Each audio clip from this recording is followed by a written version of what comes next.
Thanks, Jermaine. The Jamaica Athletics Administrative Association has broken its silence on reports that 3 top national representatives have switched allegiance to Turkey. Meanwhile, 2 stakeholders have weighed in on the decision taken by the athletes. Daniel McLeod tells us more. It has just been over 24 hours since TVJ Sports broke the shocking news that Olympic discus gold medalist Roger Stoner and Olympic shot put bronze medalist Regina Campbell have switched allegiance to Turkey. Meanwhile, the paperwork for World Under 20 triple jump world record holder Jenny Hibbert is only days away from completion. In a press release on Friday, the Jamaica Athletics Administrative Association said it has neither been notified nor received a request for the transfer of allegiance of any Jamaican athlete, whether those mentioned in reference media reports or any other.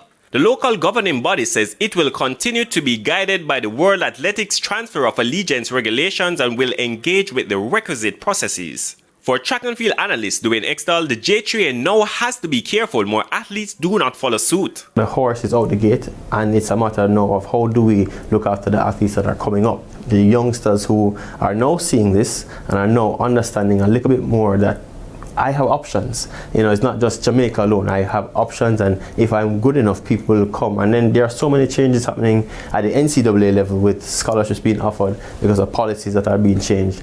These are now avenues that are opening up for our young athletes. So it's a matter of how do we sit down, whether it's the government and the administration, GH3A, JAAA, whoever, they have to come together now to decide, you know, how can we mitigate against this happening again.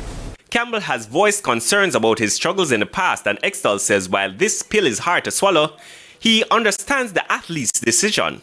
It's a tough blow to Jamaica, especially given the fact that field events were the bulk of our medals at the last Olympic Games. To see that now almost vanish right in front of our eyes, it's a case of the athletes wanting to look after their future, look after their families, look after themselves, because Regina, he's said it many times, he's worked multiple jobs while training. That is difficult, that is tough. Extall believes both athletes did not get the appreciation they deserved. I think back to when Letsile Tibogo won the 200 meters at the Olympic Games of Botswana. The reception that he got and the men's 4x1 that they got for getting silver, when they came back, it was almost like a holiday for them. Regina won our first medal in the shot put, bronze at the Olympic Games. Roger Stone, our first ever gold medal in a discus with an Olympic record. And they were having conversations about have they heard anything from Jamaica, from the J3s, from the government about what is being done for them. And more was done for them in their small towns that they exist in now than what was done for them at home. Speaking on Hits 92 FM Sports School on Thursday, sports marketer Carol Beckford said Jamaica must take some responsibility for the athletes making the change. From the local side though, Jamaica has to find a way to incentivize investors in the sport, because you can't have an Olympic gold medalist not being able to attract an investor that doesn't have return on their investment.